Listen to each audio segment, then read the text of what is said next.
Je vais donc cliquer sur le plan de travail pour que rien ne soit sélectionné.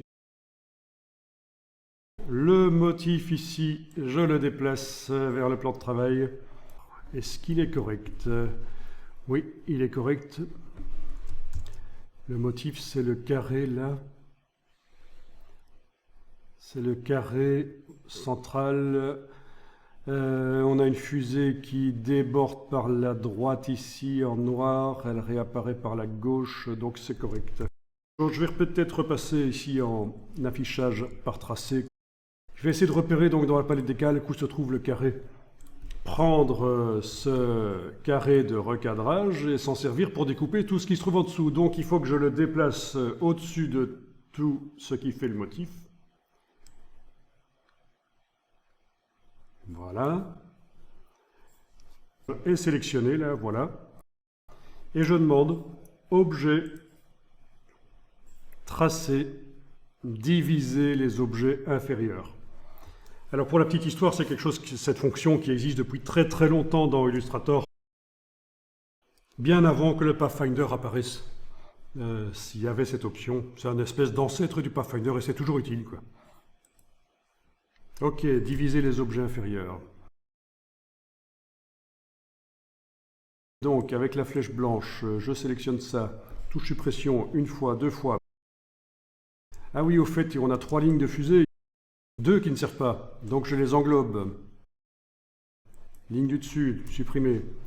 Ligne du dessous, supprimer. Oui, il n'y a qu'une ligne qui m'intéresse. Voilà, et ici je sélectionne aussi cette partie-là, touche suppression une fois, deux fois. Bon, ben là en principe on a ce qui va pouvoir servir pour faire une forme de motif. CTRL Y, voilà, ça ressemble à ça.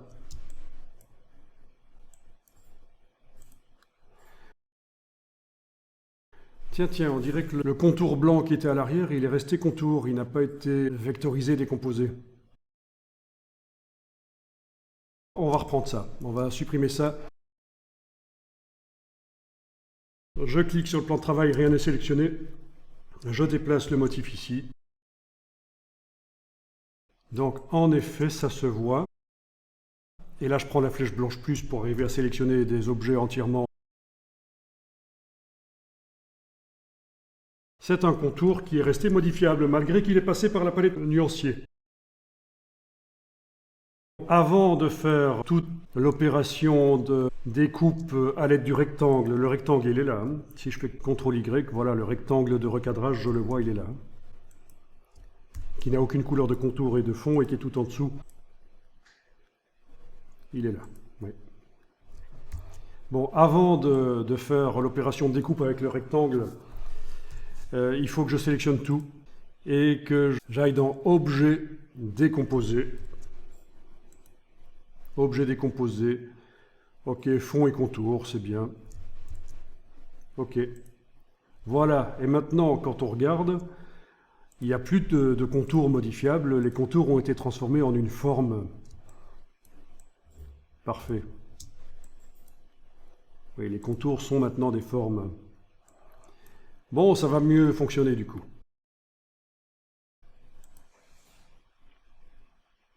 Ah, il est là dans le groupe. Ok. Donc ce rectangle de recadrage du motif, je vais le faire passer tout au-dessus. Voilà. Il est sélectionné. Objet, tracer, diviser les objets inférieurs. Le rectangle a disparu, mais il a fait son œuvre, il a coupé là où il devait couper.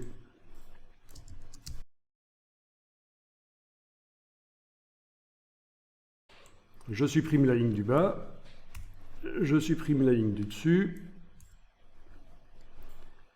je supprime ce qui est à droite de la ligne à droite. Ok. Attention, pas supprimer ça, c'est important dans mon cas. Si je fais commande Z, on voit que c'est le bout d'un aileron de la fusée. Donc ça ne doit pas être supprimé. Ok, alors ceci. Suppression, voilà. De l'autre côté aussi.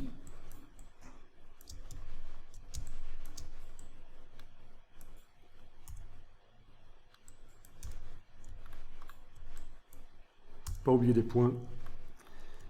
Ok. Et voilà. Et là, ça va. Par rapport à tout à l'heure, c'est beaucoup mieux. J'ai pas cette épaisseur blanche sur le côté qui était restée. Et donc ça, on va en faire une broche de motif. Je sélectionne le tout. Ah là, il y a un problème, il y a quelque chose là. Quand on voit que le rectangle de sélection s'étend au-delà, là ça va. Hein. Mais quand il s'étend comme ça au-delà, c'est qu'il y a un problème. J'ai oublié quelque chose ici. Oui, j'ai oublié ça. J'ai oublié une petite crasse que je vais sélectionner avec la flèche blanche plus et supprimer. Ok, le rectangle de sélection me montre bien tout ce qu'il faut. Ah si, j'ai encore oublié quelque chose. Eh bien, il faut vraiment faire attention à tout. Hein. Flèche blanche plus. J'ai oublié ici de supprimer ce bout-là. Voilà. Parce qu'en fait, il apparaît, c'est lui qui apparaît de l'autre côté. Là.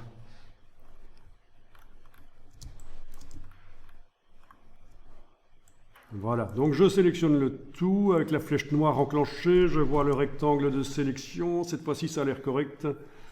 Et je vais faire une broche de motif avec ça, donc palette des formes. Déplacer tout ça. Au niveau dimension, oui, c'est quand même un peu grand. Je vais peut-être rétrécir tout ça avant, pour en faire une taille à laquelle je veux utiliser la broche de motif finalement. Donc, outil de transformation manuelle avec la touche majuscule, et je vais réduire ça. Voilà.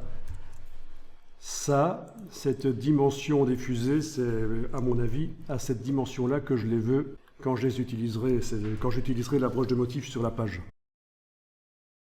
Donc, je sélectionne le tout. Je déplace dans la palette des formes.